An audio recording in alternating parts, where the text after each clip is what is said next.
Canal del Congreso, el canal de la Unión, presenta.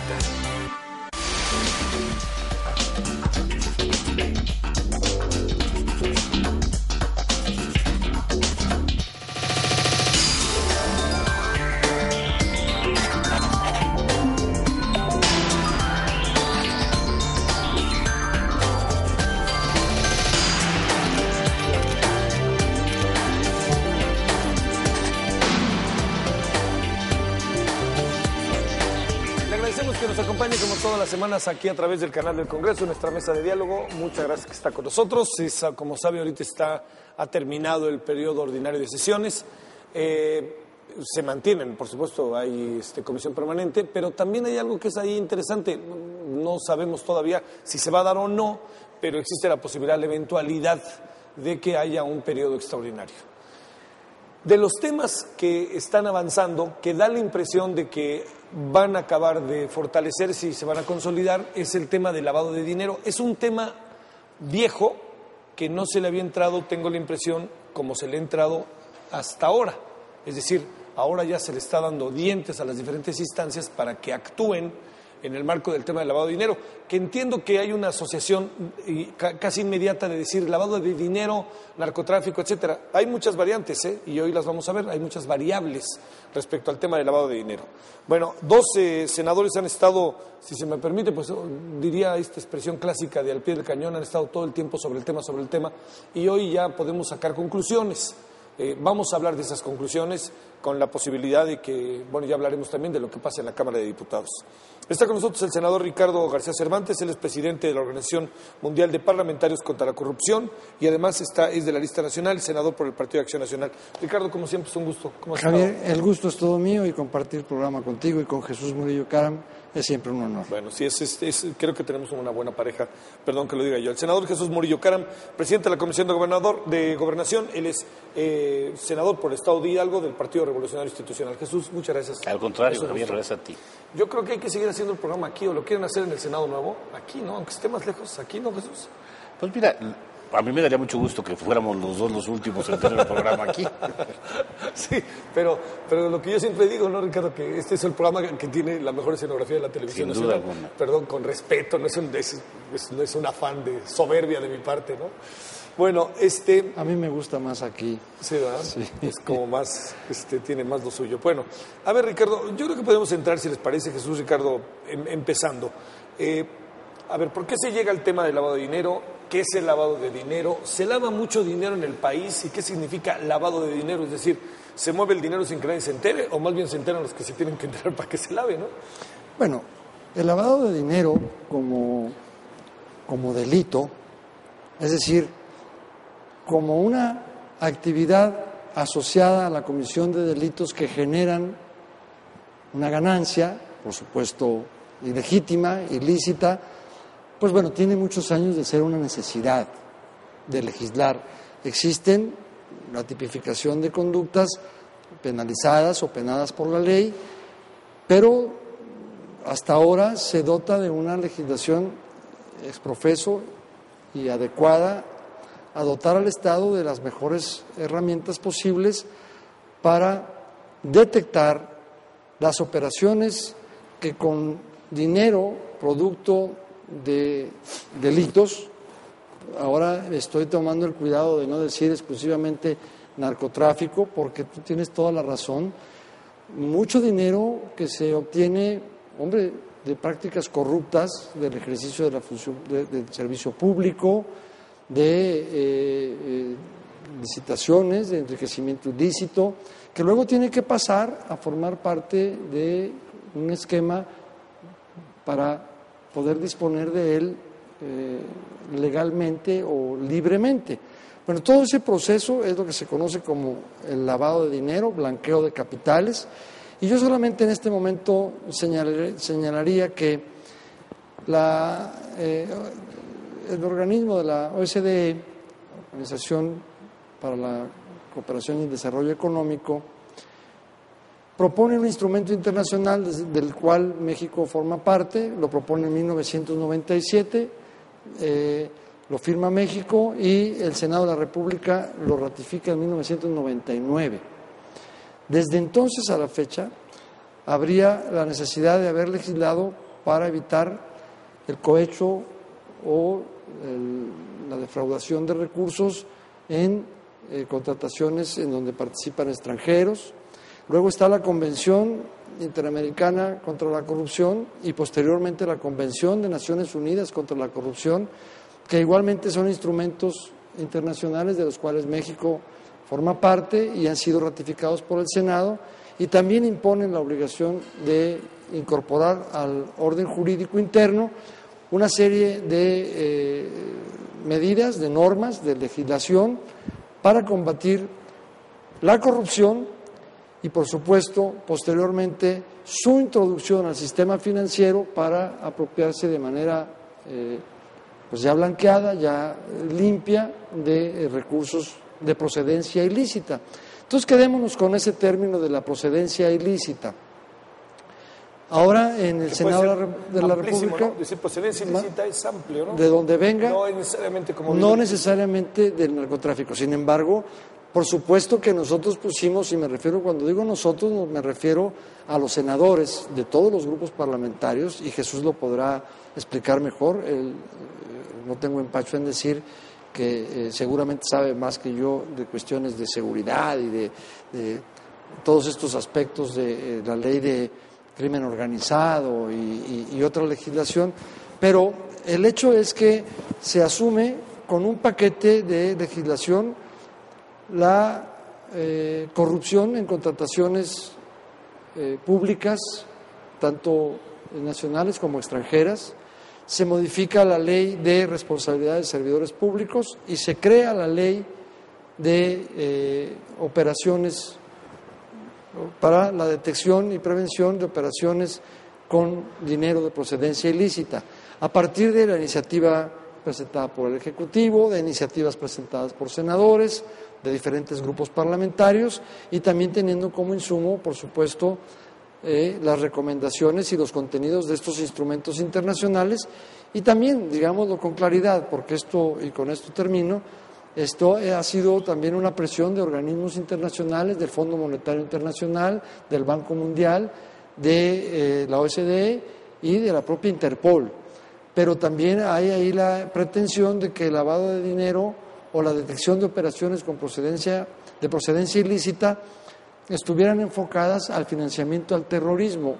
Esto simplemente quiero decir que así se llamaba la iniciativa del Ejecutivo, porque así se llama, digamos, el modelo o el machote que quieren impulsar estos organismos en las legislaciones nacionales, pero que en México la verdad que atendimos más las necesidades domésticas, las necesidades propias, y el propio resultado legislativo pues se aleja de este término de que son operaciones para el financiamiento al terrorismo. No, a nosotros nos interesa detectar y combatir el lavado de dinero que procede de actividades ilícitas, con énfasis, por supuesto, en la actividad que hoy por hoy agobia más al país, que es el del crimen organizado.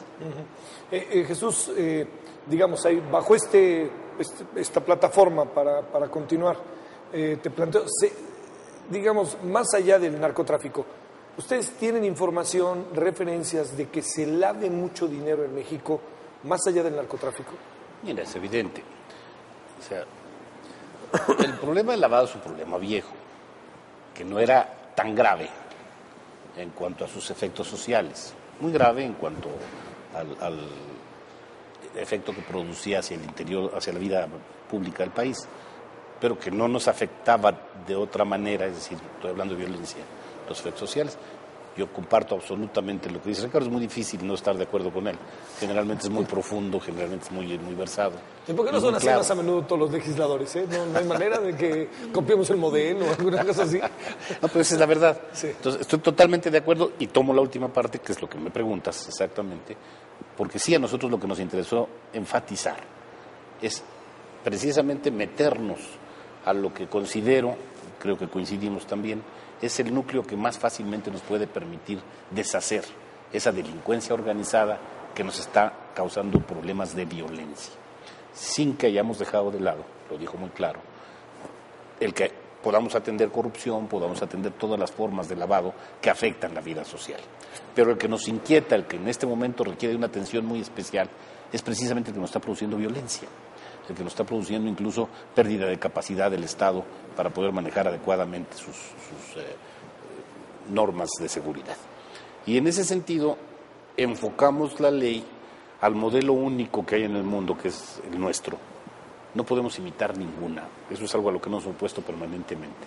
Porque no hay ningún otro país que tenga 3.000 kilómetros de frontera con el mayor consumidor del mundo por el que pase, fundamentalmente y de manera mayoritaria, la droga que lo surte. En consecuencia, no podemos compararnos con nadie. No hay un modelo que podamos seguir, tenemos que crear nuestro propio modelo. Y en esta ley generamos un modelo que sí se sale. La iniciativa venía muy apegada al modelo internacional, pero como quedó, sí se sale del modelo internacional para generar un modelo propio en el que estamos enfocando las baterías no a evitar el lavado de dinero en esa área, sino a encontrar el lavado de dinero, a perseguir el lavado de dinero y a evitar, como consecuencia, que pueda crecer o que pueda utilizarse como se utiliza para darle el sustento a grupos mafiosos y violentos que pueden armarse, que pueden pagar, que pueden generar condiciones ajenas a lo que señalan nuestras normas de convivencia, tanto las jurídicas como las éticas y morales. Ese es hacia donde llevamos fundamentalmente la ley. Ahora, te pregunto, Jesús,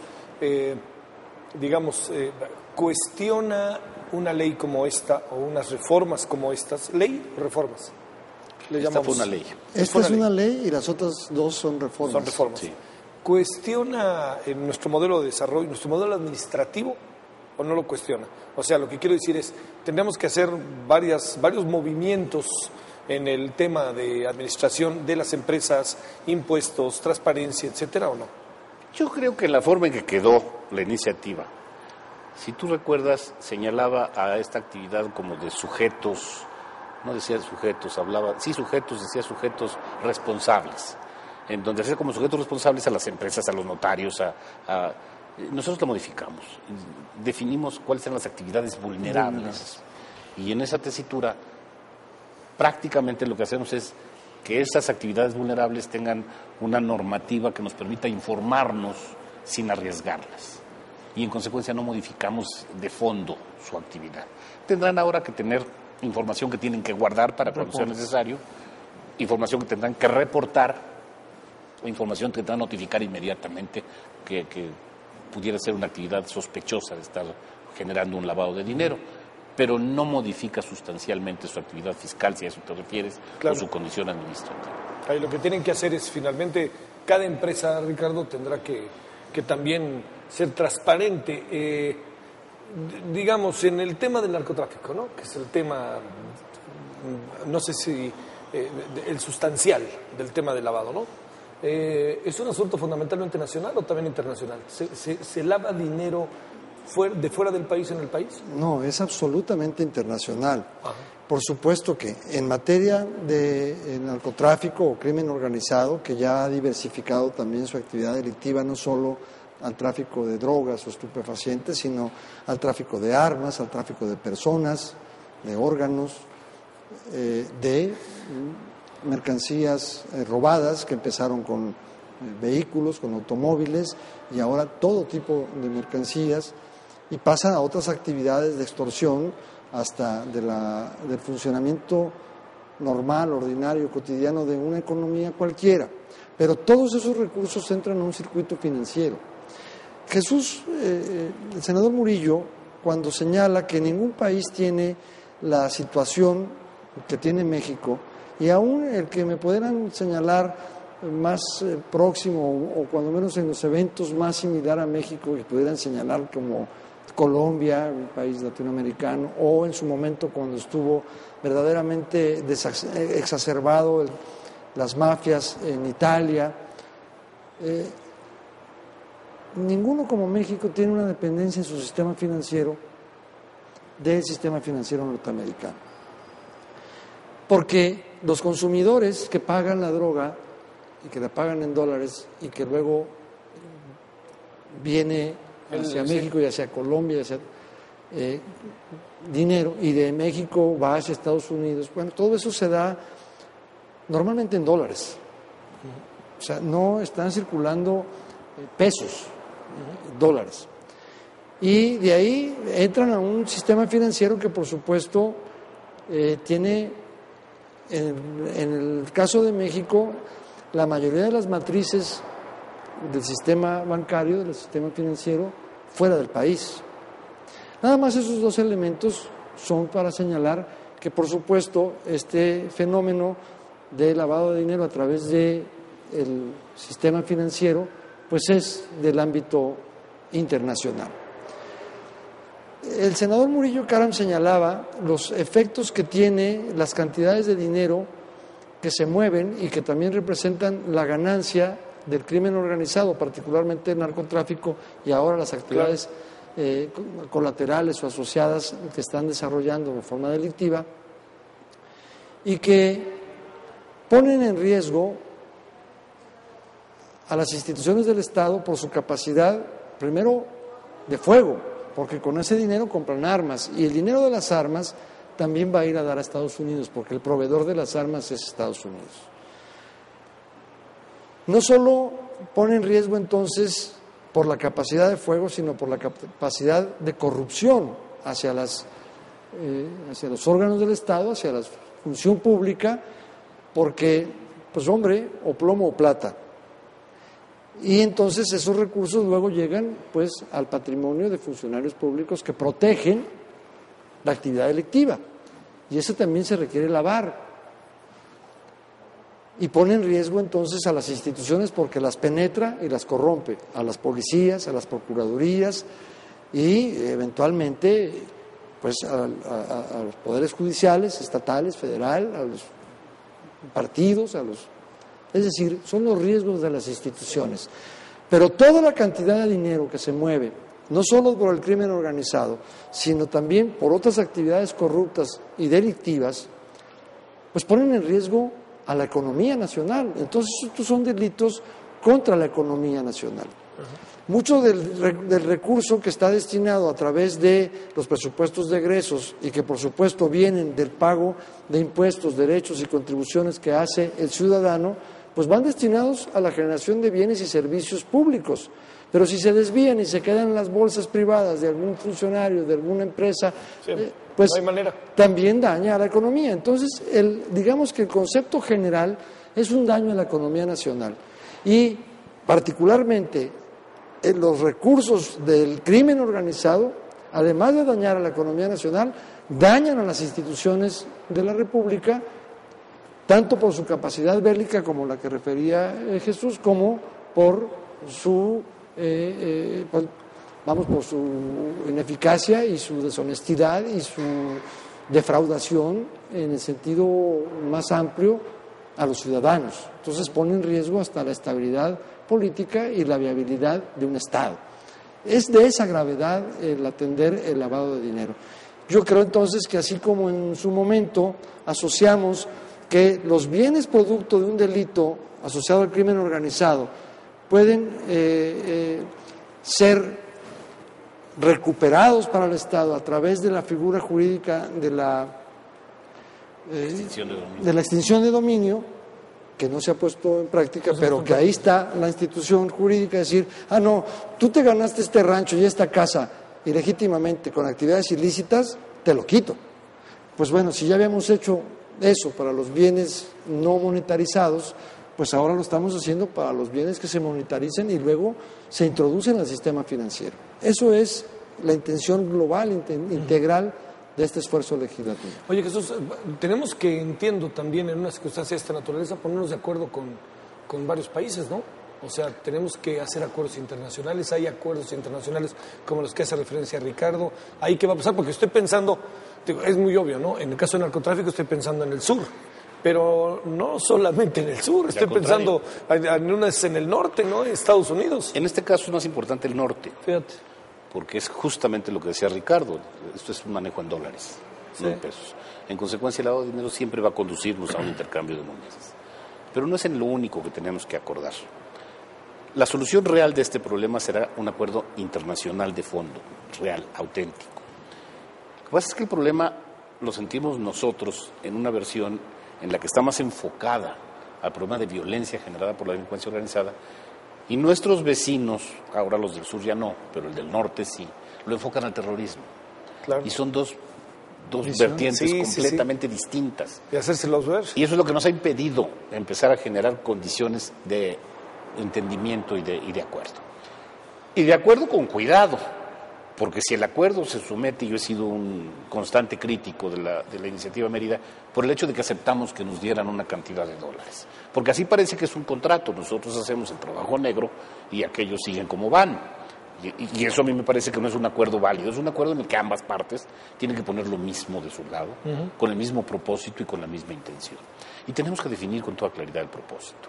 Porque el propósito no solo es eliminar las drogas de la juventud, sino todos los efectos, ya señalaba los de violencia Ricardo, pero los efectos sociales son tan graves como los otros.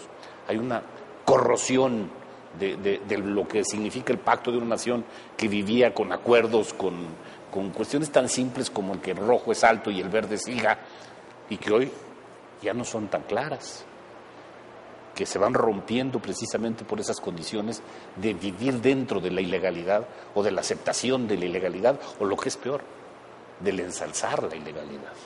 Porque hay casos en los que ya empieza a ensalzarse ese tipo de vida. Es en eso en lo que tenemos que tener y acentuar las cosas. Por eso es que en esta ley fue tan modificada. Se trataba de controlar el efectivo, por ejemplo, haciendo reportables todas las actividades de venta de inmuebles con 100,000 pesos. Nos opusimos, y digo nos porque coincidimos en esa parte, porque con eso lo único que íbamos a hacer es tener una cantidad enorme de información que nos iba a permitir a lo mejor... Tanta que no puedes procesar. Por un lado, y por otro lado que a lo mejor nos permitía ver dónde había defraudación al fisco, que también es conveniente hacerlo, pero que no es nuestra prioridad. No. Y entonces buscamos hacer cantidades más amplias, subimos a 1,000,000 los inmuebles, con el objeto de poder poner la vista clara. O sea, una operación, Jesús, dinero. de $1,000,000 Es reportable inmediatamente. debe ser reportable. En efectivo. En efectivo. Tiene que ser reportable inmediatamente. Ahora, la gente se mueve mucho con dinero en efectivo todavía. En este país... Bueno, en tu estado, en los estados de ustedes. Y en todos los que reciben remesas se mueven no solo en efectivo, sino en dólares. O sea, sí hay un movimiento enorme de efectivo, toda la economía informal se mueve en efectivo. Pues está bien que haya una regulación. Creo que tenemos que hacer mucho más en esa área. Sí. Creo que tenemos que meter mucho más la mano en esa área. Pero no nos iba a permitir encontrar el dinero que nos interesa encontrar, para encontrar a los delincuentes que nos interesa detener. Sí, claro. Ricardo, varias veces hemos platicado de un tema muy delicado, que es el tema de los bancos. Y cuando hablamos de los bancos, recuerdo que una vez hicimos aquí un programa que nos causaba un poco como indignación, ¿no? Porque resulta que las ganancias de los bancos, ¿te acuerdas? Del 30 y tantos % que ganan los bancos en México, en el mundo, a nivel mundial, o sea, nada más la cuota mexicana, no reinvierten un quinto, ¿no? Y además de que no reinvierten un quinto, no dejan meterse, pero ni de broma allá adentro. En este sentido, los bancos, ¿qué papel van a jugar? ¿O están un poco ajenos en función del propio proceso de lavado de dinero? ¿No les cae o sí les cae? No, juegan un papel importante, pero creo que para hacer una legislación podría ser, hombre, la que fuera, para salir del paso. No, yo sí creo que el año y meses con dedicación y con consultas muy serias nos permitió llegar a una legislación que la verdad sí se la pongo a la mejor del mundo. Mira, ¿sí? Sí. Dependiendo de la capacidad de implementación que tengamos. Claro. Pero tenemos ya listo el plan B, de decir lo que sigue en caso que no funcione. Y ahora lo diré, solamente que en esta línea de tu pregunta primero diría, ¿cómo intervienen lo internacional? ¿Qué acuerdos hay que tomar? Con la mayor parte de los países del mundo tenemos ya convenios internacionales de transferencia de información financiera. Es decir, ya hay los instrumentos jurídicos internacionales que permiten a un Estado pedir información financiera en una investigación y compartir esa información. Esto, como que el andamiaje institucional está dado. Otra vez un poco el tema de la hipocresía de Estados Unidos. Yo creo que ahora queda un poco de manifiesto que ciertamente su economía se ve más afectada si de veras se combate al narcotráfico, al tráfico de drogas y el lavado de dinero, porque todo eso está ahí. Luego, ya entrando a la pregunta, ¿los bancos qué papel juegan? el senador Murillo explicaba muy bien que en un principio, en la legislación, en la iniciativa y en el modelo internacional, se les calificaba como responsables. Nosotros decimos, bueno, a ver, un momento, tú no puedes ser responsable de una función del Estado a un ente privado. Como que estás transfiriendo obligaciones del Estado a entes privados que tampoco les corresponde. Pero ¿qué tal si reconocemos su verdadero rol y su verdadero papel para hacerlos jugar en favor de su propia protección y en favor de la detección oportuna y, en su caso, el combate al lavado de dinero, que se da a través de los circuitos que ellos forman en el sistema financiero?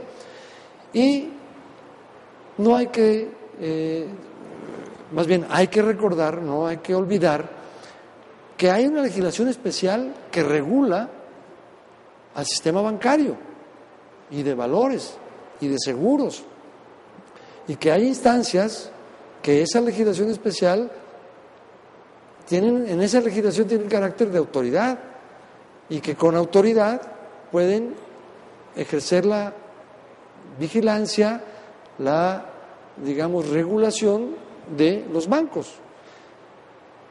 Y simplemente, como bien dice Jesús, por ejemplo, pero también a manera de explicación, pues sabemos personas que somos políticamente expuestas.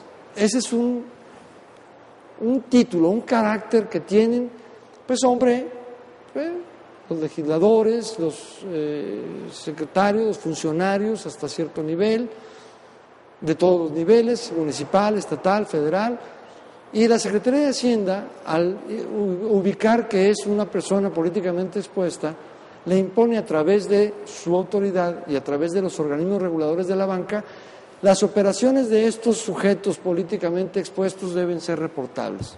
Y tú me debes de decir cuando se salga de sus comportamientos normales. Y todo se reporta. Pero ahora también los bancos tendrán que reportar pues una serie de indicadores.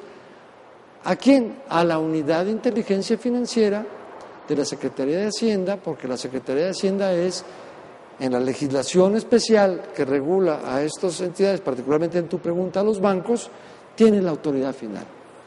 Pero no es para combatir el lavado de dinero en la competencia que corresponde a la Procuraduría General de la República, ni es tampoco estos informes para detectar actividades que ahora sí se llaman sospechosas, tú sabes bien esos nombres. Sí, las actividades vulnerables, pero luego los reportes son de actividades relevantes, inusuales, sospechosas. Pues todas estas tienen que ver con montos, tienen que ver con tipos de operación. Se le impone a los bancos y a otros agentes vulnerables responsabilidades de identificar y conocer a sus clientes, usuarios, de reportar cuando son en efectivo, cuando son mayores de cierto monto. Por supuesto, los bancos, como los notarios, como otros agentes. Sí, los notarios es otra parte importantísima. Los vendedores de joyas, de autos, aviones, barcos y no sé cuántas cosas más. Ese mundo, ¿no? Ellos tendrán que generar reportes. Y hay una peculiaridad que es importante, porque yo creo que sí es única. Todo esto ya lo teníamos, todo esto se podía hacer, lo hacía la Secretaría de Hacienda. Y hubo creo que 8 casos en los que encontró la posibilidad de lavado de dinero y lo turnó a la Procuraduría. Y creo que no ha procedido ninguno, creo que hay uno todavía con vida. Sí. Por una razón simple, hablan 2 lenguajes distintos. Lo que la Secretaría de Hacienda reporta tiene un profundo efecto fiscal, financiero, crediticio, pero no penal. Y lo que la Procuraduría recoge es un lenguaje que no conoce y que medianamente medio arma para darle un carácter penal que evidentemente no prospera. Lo que hicimos en esta ley es generar en la propia Procuraduría una unidad similar a la de Hacienda, con el mismo nivel de conocimiento y de trabajo, para que pueda haber la comunicación necesarísima entre el ente fundamental que recoge la información financiera del país y el ente que está encargado de perseguir los delitos. Estamos tratando de crear un puente de comunicación que nos haga posible que además de encontrar el lavado de dinero podamos juzgarlo y condenarlo y castigarlo y Claro. evitarlo. Sí, A ver, ¿se va a absolutamente. aprobar o no se va a aprobar en la Cámara de Diputados? Yo no veo por qué no, la verdad es que quedó bastante bien, es decir, la aprobamos con satisfacción, eso no crees que sucede muy seguido. Sí, entonces, yo creo que sí pueden aprobarlo. Y A si, mí si- me tocaría decir algo, A ver. Javier, y muy breve. No podemos, y menos en este programa con Javier y en el canal del Congreso, obviar algunas cosas. Se ocuparon varios meses porque sí había un debate y había diferendos en la concepción o en el diseño institucional de quién debía aplicar esta ley. Desde la pretensión de Hacienda de quedarse con todo y seguir en el estado actual de las cosas, cuyos datos son incontrovertibles, Jesús lo acaba de plantear, de, si se quiere, de una docena de actividades que la autoridad de la inteligencia financiera de Hacienda detectan como lavado de dinero y entregan a la Procuraduría, hombre, la mitad se quedan en la integración de la averiguación previa, se plantea mal, llega y se consigna, Sí, claro. y finalmente No, no hay no. una sentencia. Sí. Es más, creo que hay una, pero está apelada y por lo tanto Eso todavía no, no es sí, firme. hay una. En cuanto al lavado de dinero, bueno, pues en ese estado de cosas, de pretender que la misma autoridad conservara todo lo que tenía y teniéndolo no ha hecho nada, pues bueno, perdón, yo lo digo con mucha claridad. Pero también estaba ahora la pretensión de que la Secretaría de Seguridad Pública, con una visión, ahora sí al contrario, policíaca, de que yo quiero saber cuánto traes en la chequera porque a lo mejor quién te lo puso. Y se me hace que tú andas vendiendo algo que no me... No, ¿y para qué Y quieres? bueno, ¿te imaginas ahora el temor que genera el que el lavado de dinero se le encarga a los policías? Pero es que no corresponde. Entonces creamos un diseño institucional, pero sí con jalones y empujones. Y la Procuraduría diciendo, no, a mí no me lo pasen porque yo tengo una laptop, pero además no tiene pila. ¿Cómo proceso la información que me va a dar Hacienda? Bueno, pues dijimos esto. El desmantelamiento de la Procuraduría es una de las razones por las cuales se es ineficiente en el trabajo de detectar y combatir el lavado de dinero. Tan es así que tampoco se ha podido aplicar la institución de la extinción de dominio, porque también necesita procesar Dientes. Los dientes Hombre, ya tienen. sí. los dientes los tiene, pero Necesitan hay que los hacer una recursos para averiguación probar. previa, hay que tener la probanza correcta con documental pública, es decir, hay que poder sacar de los registros públicos de información, etcétera. Bueno, Oye, inevitablemente te pregunto, ¿y por qué desmantelan la PGR? hombre, porque es que ahí corresponde. Todavía, si el Estado mexicano no hace la inversión y el esfuerzo, tenemos 3 fiscales. El día de hoy, en este momento que estamos platicando, Jesús, Javier, se está aplicando en México un mecanismo de verificación del convenio de la OSD en materia de cohecho internacional y de lavado de dinero. Pues además que con estos números y con esa capacidad de la Procuraduría General de la República y con las limitaciones o con los resultados de la Secretaría de Hacienda, pues no vamos a calificar. Pero esta legislación sí orienta a que en el breve y mediano plazo se tenga un diseño institucional. Si esto no funciona, será por la parcialidad con la que instituciones como, por ejemplo, la Secretaría de la Función Pública, encargada y responsable de sistematizar y vigilar la evolución patrimonial de los servidores públicos, y ya no solo del narcotráfico, sino del enriquecimiento ilícito por todo tipo de tranzas y cohechos y cosas que hay en la corrupción del servicio público, municipal, estatal y federal. Pero si una secretaría que es encargada de sistematizar y darle seguimiento a la evolución patrimonial no puede detectar que con el salario que gana un servidor público no puede tener un rancho ganadero y no puede tener unas acciones no sé dónde, pues entonces ¿cómo la Procuraduría va a fincar o a fundar una acción penal en contra de un servidor público? Ahí está el diseño. Pero si se hace falta avanzar porque la Procuraduría no se desarrolle y porque la ley no se aplique en los términos previstos, tendremos que ir a lo que los propios instrumentos internacionales plantean, a un diseño institucional independiente y autónomo del ejercicio del servicio público en general. Digamos, el gobierno. que no esté vinculado a los vaivenes políticos, a las fidelidades, lealtades y complicidades propias del servicio público, y se vaya al modelo europeo de una entidad autónoma, que también existe la posibilidad, y le entregaríamos el lavado de dinero, el combate a la corrupción, pues a un mecanismo nuevo y distinto, porque el que está... Esto que llaman organismos descentralizados. No. Tienen que ser los organismos autónomos. Probablemente Autónomos autónomos. plenos. Yo nada más firmo todo lo que diga Ricardo. Estoy totalmente de acuerdo. Pero ¿no sería mejor entrarle desde el principio así? A ver, lo que pasa es que estamos empezando a trabajar en esa área. Realmente es un área nueva en esto. Los gobernadores ¿En el mundo es querrán. nueva o En no? donde lo vamos a ver más querrá. difícilmente va a ser en el que ya aprobamos de justicia penal. Nos planteamos ya un sistema de justicia penal distinto, acusatorio, en donde esta autonomía de la que habla Ricardo se va a convertir en una fase fundamental. Porque ahora la prueba va a ser, y eso es un poco algo que no me gusta, muy al estilo americano, A ver, en donde la carga de la prueba es de las partes. ¿es de las? Partes. Sí. Se considera al fiscal una parte, se considera al defensor otra parte, el fiscal forma la policía aporta lo primero, pero cada una de las partes en el proceso van a tener que aportar. En un país en el que la mayor parte de los procesados son tan pobres como en México, vamos a tener que generar un nuevo cuerpo de defensoría de oficio que tenga todos los recursos para que pueda haber una defensoría de oficio ¿Y real. especialidad? Obviamente. Sí. Pero por lo pronto todos los recursos periciales, probatorios, forenses, para que pueda realmente competir en igualdad. De otra manera, la Fiscalía, que sí tiene presupuesto, aunque sea muy poco, pues prácticamente haría imposible la actitud de la defensa. Pero por poner un ejemplo de lo que decía Ricardo, es decir, en cuántas cosas tenemos que plantear autonomía.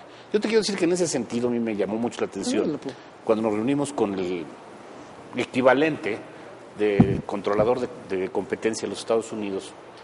Yo les pregunté, ¿y ustedes en qué fundan su autonomía? Se voltearon a ver como diciendo, ¿y este qué pregunta? Y me obligaron a clarificar mi pregunta. Me dijeron, ¿Qué quiere decir? Y eso hay que ponerlo en la ley. Sí, claro. O sea, ese es el punto central. Eso es una cuestión que tiene que ver más con la cultura. Oye, y esta Con el voluntad, civismo. Jesús, y esta voluntad en una circunstancia de estas que manifiesten, bueno, pues empezando por el propio presidente, ¿es clave o no es clave? No te entendí. Sí, o ¿Esta sea, qué? ¿el presidente es clave en todo esto o no? Para una decisión en donde tú creas un organismo autónomo o no. Es fundamental. Es una decisión fundamental. O sea, ¿es querer o no? Así de fácil. Es que el problema es el siguiente. A ver, el problema, en el fondo del debate lo que está es que tenemos que poner en la ley cosas que debieran estar en el común. Ese es Quieren ser forma de vida. es una forma de vida, una Sí, forma claro. de cultura. Ese es el problema. El problema es que si empezamos a autonomizar todo, como bien lo decía Ricardo, vamos a acabar autonomizando hasta el presidente.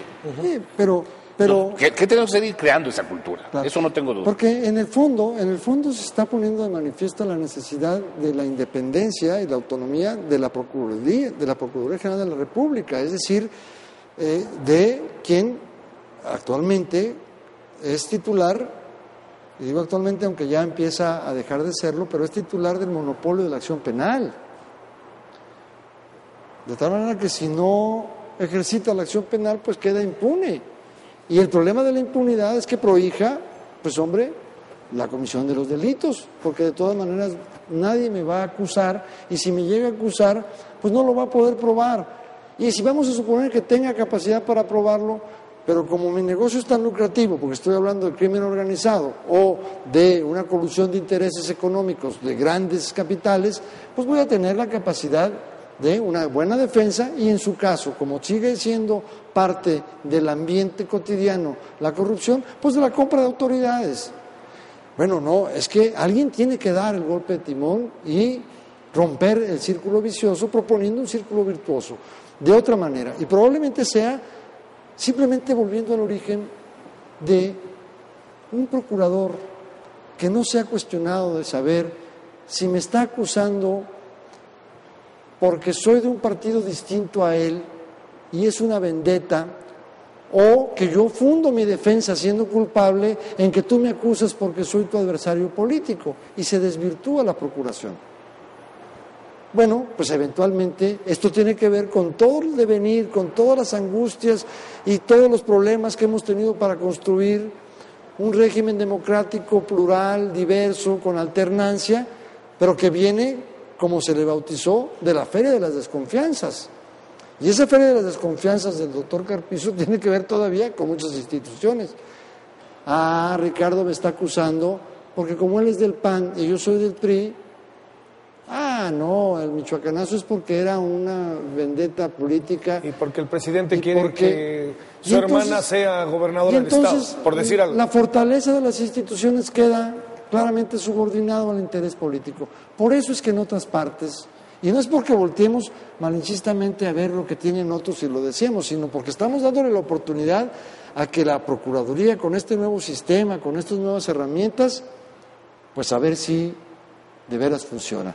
Pero si dentro de un año seguimos viendo que no se ha podido integrar una sola averiguación previa, o la que se integró, se consignó y luego fue sobreseída, o cómo se dice esto, sí, pues desechada por mal planteamiento, o llega la sentencia y llega sentencia absolutoria porque no hubo elementos, bueno, pues entonces nos estamos dando a tole con el dedo, o estamos tratando de hacernos tontos los unos a los otros, o los unos a los que no son, y ya somos... No, a mí me parece que Jesús dice bien, se trata de convertir lo que ahora es excepción en regla, lo que ahora es regla en excepción. Hay que darle vuelta a la tortilla. A ver, Jesús, para concluir, habrá periodo extraordinario. Cuando digo esto, lo pienso como en muchos temas, y sé que ustedes saben cuál. Mucho el que ha estado sobre la mesa es la reforma política. Un poquito antes de empezar el programa decías, con razón, ustedes llevan 1 año y medio, casi 2, discutiéndolo, se la dan a los diputados, de modo que en 3 días digan que sí. Pero, digamos, a veces hay que acelerar la máquina, ¿no? A ver, me pregunto, reforma política, lavado de dinero, solo para mencionar 2. ¿Existe esta eventualidad del periodo extraordinario? Yo te lo digo con toda claridad. ¿O qué pasa si no hay periodo extraordinario? Para que haya un periodo extraordinario tiene que haber un acuerdo prácticamente basado en un dictamen. Mientras no haya dictamen, con todo respeto, no veo que iríamos a hacer un periodo extraordinario. ¿A qué? Y también te digo lo que acabas de decir, lo ratifico. Yo creo que los diputados tienen que ver con la misma intensidad lo que nosotros vimos con intensidad. Oye, pero los tiempos políticos que ustedes conocen también, esto de elecciones en el Estado de México, esto de que hay una obsesión ya con el 2012, ¿no? ¿Qué? Eso Para no mí marca. es tan malo legislar con la vista puesta en una elección como no legislar con la vista puesta en una elección. Sí. Si estamos modificando cuestiones tan importantes como esas, lo que menos nos debe de ver es una fecha límite o una elección o no. Si podemos sacarlo antes porque estamos de acuerdo, lo sacamos, y si no, no puede ser un detonante para que saquemos algo mal hecho, no pensado o no meditado. Es para mí peor, mucho peor, legislar para sacar como sea, que tardarse pero sacar bien las cosas. Es tema, ¿no, Ricardo, ese? Sí, por supuesto. Porque además hay una crítica como muy severa hacia los legisladores, porque está muy en la mesa la idea de que no hay reformas de lo que hoy dicen muy pomposamente de gran calado, ¿no?